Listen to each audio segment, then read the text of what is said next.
అంటే ఆమె బీఆర్ఎస్‌లో ఉన్నా కూడా బీఆర్ఎస్‌లో ఆమె ఎంపీగా కూడా పనిచేస్తున్నారు. బీజేపీలో కూడా పనిచేస్తున్నారు.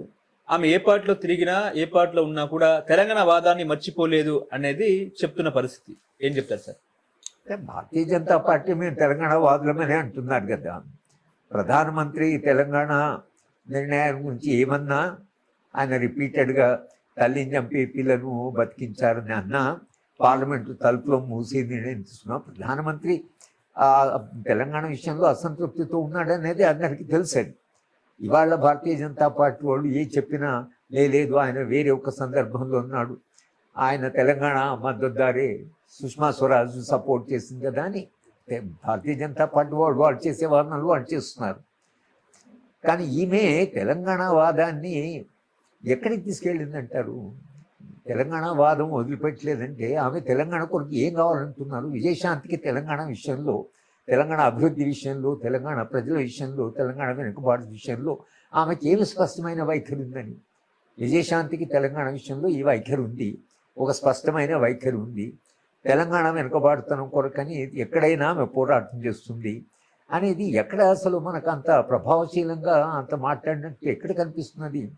అయితే ఇప్పుడు తెలంగాణ నుంచి ఆమెను ఎమ్మెల్సీ చేశారు. ఆమె బహుశా తెలంగాణ గురించి ఇప్పుడు మాట్లాడితే మాట్లాడవచ్చు. కానీ తెలంగాణ విషయంలో విజయశాంతికి స్పష్టమైన అవగాహన, తెలంగాణ ఎందుకు వెనకబడి ఉంది, తెలంగాణలో అంతర్గతంగా సమస్యలు ఏమిటి, తెలంగాణకు ఉండేటువంటి వీరోచితమైనటువంటి పోరాటాల స్ఫూర్తి ఏమిటి అసలు అనేవి మనం ఆలోచించినప్పుడు విజయశాంతికి తెలంగాణ సమగ్రంగా అర్థమై, తెలంగాణ హిస్టారికల్గా చారిత్రకంగా తెలంగాణ ఎలా ఇవాల్వ్ అయింది, తెలంగాణ ప్రజలు చేసిన త్యాగాలు, తెలంగాణలో జరిగిన పోరాటాలు, వీటి పట్ల ఆమెకి ఏం వైఖరి ఉందో నా వరకు నాకైతే ఆమెకు ఒక స్పష్టమైన అవగాహన ఉన్నది అని నేను అనుకోవడం లేదు. కనుక తెలంగాణ గురించి, తెలంగాణ వాదాన్ని గురించి ఇక్కడే ఎమ్మెల్సీగా ఇంట్రెస్ట్ పోనీ, ఇక్కడ ఏదో రాజ్యసభ మెంబర్ అయితే పోనీ రాజ్యసభలో తెలంగాణ గురించి మాట్లాడుతుందేమని, ఇక్కడ ఎమ్మెల్సీ అయిన తర్వాత అంత తెలంగాణ వాదులేండి, కాంగ్రెస్ పార్టీ తెలంగాణ వాదులేండి, టీఆర్ఎస్ పార్టీ అయితే తెలంగాణ కొరకు పుట్టిన పార్టీ, బీజేపీ మేము తెలంగాణ వాదం. ఇప్పుడు ఆమె తెలంగాణ వాదాన్ని గురించి కొత్తగా చెప్పేది ఉంటుంది. కనుక తెలంగాణ వాదాన్ని వదలడం అనేటువంటిది కాదు. నిజానికి తెలంగాణ తెరాస పార్టీయే అసలు తెలంగాణ వాదాన్ని ఏం ముందుకు తీసుకెళ్ళింది, తెలంగాణ అస్తిత్వాన్ని ఏం కాపాడగలిగారు? ఆ పార్టీ తెలంగాణ ఉద్యమం నుంచి పుట్టిన పార్టీ కదా. తెలంగాణ అస్తిత్వం ఏమైంది 10 ఏళ్లలో? అస్తిత్వం ఎంత దెబ్బతిన్నది? అసలు తెరాస పార్టీ తెలంగాణ వాదాన్ని నిజంగానే ఎంత లోతుగా, ఎంత విస్తృతంగా తీసుకురాగలగాలో, ఎంత తెలంగాణ వాదాన్ని గట్టిగా నిలబెట్టాలో ఆ పార్టీ ఆ వాదాన్ని దాదాపు వదులుకున్నట్లు మనకు అనిపించింది. ఇప్పుడు ఇవాళ విజయశాంతి గారు కొత్తగా మనకు తెలంగాణ వాదాన్ని గురించి, తెలంగాణ వచ్చేదాకా తెలంగాణ వాదం, తెలంగాణ వచ్చిన తర్వాత ఇంకా తెలంగాణ వాదం ఉంది. తెలంగాణ వాదం అంటే తెలంగాణలో ఉండేటువంటి ఆర్థిక సమస్యలు, నీటి సమస్య, అసమానతల సమస్య, నిరుద్యోగ సమస్య, ఇవేవైతున్నాయో ఇవి నిజమైన సమస్యలు. తెలంగాణ వాదం అంటే తెలంగాణ ప్రజలు ఏ ఆకాంక్షల కొరకు తెలంగాణ తెచ్చుకున్నారో ఆ ఆకాంక్షలను పరిపూర్ణం చేయడం, ఆకాంక్షలను దానికి నిజంగా ఆకాంక్షలు అమలు చేయడం అది తెలంగాణ వాదం. కనుక ఇప్పుడు ఆంధ్ర ప్రాంతానికి తెలంగాణ ప్రాంతంలో నీటి విషయంలో గొడవలు ఉన్నాయి. తెలంగాణ వాదం అంటే ఏంటి? తెలంగాణకు న్యాయంగా రావాల్సిన నీళ్లు కొరకు తెలంగాణ వాళ్ళు పోరాటం చేయాలి, తెలంగాణలో ఉండే పార్టీలన్నీ దాని కొరకు పోరాటం చేయాలి. ఇప్పుడు భారతీయ జనతా పార్టీ మరి తెలంగాణ వాదం అని అంటున్నారు, మేము తెలంగాణ కొరకు మేము చేసామంటున్నారు. ఇప్పుడు ఆంధ్ర ప్రాంతానికి తెలంగాణ ప్రాంతానికి కృష్ణానది నీళ్ళ విషయంలో గొడవ ఉంది.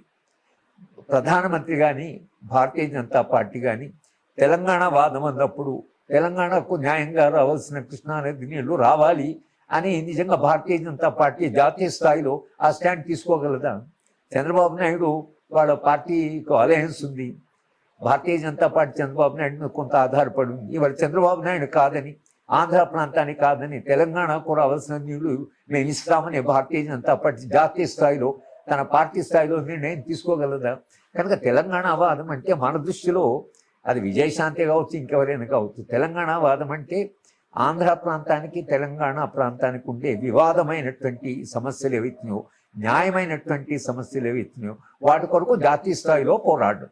ఓకే, తెలంగాణ వాదం అంటే జాతీయ స్థాయిలో వెళ్ళి అక్కడ గట్టిగా తమ గొంతు వినిపించి అక్కడ ఉండేవాళ్ళని దానికి ఒప్పించగలిగితే దాన్ని మనం తెలంగాణ వాదం అంటాం. కానీ లేకపోతే తెలంగాణ వాదమా, విజయశాంతి తెలంగాణ వాదం అంటే ఏం చేస్తుంది ఆమె అనేటువంటి ప్రశ్న అయితే మిగిలిపోతుంది. అంటే తెలంగాణ రాష్ట్ర సాధన ఉద్యమకారినిగా ఆమె గుర్తింపు కాంగ్రెస్ పార్టీకి మైలేజ్ వచ్చే అవకాశం ఉందని కూడా అంటున్నారు. ఆందోళన కొత్తగా ఇప్పుడు ఒక వ్యక్తి నిరంతరంగా ఒకే వాదానికి నిలబడి కన్సిస్టెంట్గా, ఎమోషనల్గా, ప్యాషనేట్గా ఆ ప్రాంతానికి కట్టుబడి ఆ ప్రాంతానికి కమిట్ అయి ఉంటే అటువంటి వ్యక్తులు కొంచెము దే మేక్ ఏ డిఫరెన్స్, కొంత కాకుండా కొంత. కానీ ఆ పార్టీలో మార్పు వచ్చింది. తర్వాత బేసిక్గా షీజ్ అన్ యాక్ట్రెస్, ఆమెకుండే గుర్తింపు షీజ్ అన్ యాక్ట్రెస్. భావజాల పరంగా ఆమె తెలంగాణ చరిత్ర అంతా చదివి, తెలంగాణ ఆర్థిక విషయాలు చదివి, తెలంగాణ లోతుగా అర్థం చేసుకొని అట్లా తెలంగాణ వాదము అనేటువంటిది ఏదైతుందో అంత చారిత్రకమైన అవగాహన కానీ అంత తాత్వికమైన లోతులు కానీ ఆమెకు ఉన్నట్లు నాకేమైతే అనిపించడం లేదు. కానీ నేనంటే ఒక గుర్తింపు ఉన్న మనిషి, ఒక రంగంలో గుర్తింపు ఉన్న మనిషి. అట్లాంటి చిరంజీవి అంత గుర్తింపున వాడు ఎన్నికల్లో పోటీ చేసి ఓడిపోయాడు కదా. ఇప్పుడు పవన్ కళ్యాణ్ అక్కడ డిప్యూటీ చీఫ్ మినిస్టర్ చేశారు. ఇప్పుడు ఆయన తీసుకుంటున్న నిర్ణయాలు బట్టి, ఆయన ప్రవర్తన బట్టి ప్రజలందరూ చాలా ఆశ్చర్యపోతున్నారు. ఎందుకంటే ఆయన కన్సిస్టెంట్గా స్టాండ్ తీసుకోవడం కానీ, లేకపోతే దాన్ని వాదించడం కానీ, కొత్త విశ్వాసాన్ని కలిగించడం కానీ చేయలేకపోతున్నాడు. ఆయన సినిమా రంగం నుంచి వచ్చేవాళ్ళకు ఉండేటువంటి సమస్యలు ఉంటాయి. ఎన్టీ రామారావు విషయంలో ఆయన నడిపించేవాళ్ళు చాలామంది ఉన్నారు. ఆయనంతగా ఆయన నడిచించాలి తక్కువ.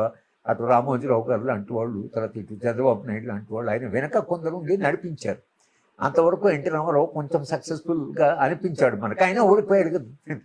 కనుక సినిమా యాక్ట్రెసెస్ సినిమాలో అంటే రాజకీయ రంగంలోకి రావడము, వాళ్ళ రిక్రూట్మెంటే ఒక డిఫరెంట్, కింద స్థాయిలో ప్రజల బలం ఉండి ప్రజల్లో విస్తృతమైనట్టు ఉండి వస్తే అది వేరే విషయం. ఇప్పుడు ఆమె ఎమ్మెల్యేగా కాంటెస్ట్ చేసి ప్రజలు నిజంగా ఆమె పెద్ద ఎత్తున గెలిపించుంటే ఇక అది వేరే. ఇక ప్రజలు ఏమైనా కోరుకున్న తర్వాత మనం ఏముంది. ఎమ్మెల్సీ అన్నప్పుడు ఏమొస్తుంది, ఇండైరెక్ట్ ఎలక్షన్. అది కూడా నిర్ణయం ఎవరు తీసుకున్నారు, ఇక్కడ ఎమ్మెల్యేలకే మొత్తం ఛాయిస్ వదలాలి. అది ఏఐసీసీ నుంచి నామినేషన్ వచ్చింది. ఏఐసీసీ నుంచి అంటే ఇది డైరెక్ట్ రిక్రూట్మెంట్ అంటారు. రాజకీయాల్లో మీకు కింది నుంచి రిక్రూట్మెంట్ జరిగితే నిలబడుతుంది, పైనుంచి మీరు ఇంపోజ్ చేస్తే సరే వాళ్ళు చెప్పారు మనం ఏం చేస్తాము, ఏఐసీసీ నిర్ణయం అని అంతవరకు ఆగిపోతారు. కానీ ఆమె రావడం వలన పెద్ద డిఫరెన్స్ వస్తుంది అనేది నా వరకైతే. ఓకే, వన్ మోర్ ఎడిషన్, ఒక అందరికీ గుర్తుపెట్టే ఫేస్ ఆమెది. సినిమా యాక్టర్స్గా ఆమెను గుర్తుపెట్టుకున్నారు. ఎక్కడైనా విజయశాంతి వచ్చిందంటే ఓ 10 మంది వచ్చి ఏం చెప్తుందో విందామని. అది కూడా ఎంతమంది మిగులుతారో తెలియదు, కానీ ఆ మాత్రం ఆ గుర్తింపు ఆమెకు ఉన్నదనేది మనం అంగీకరించాం.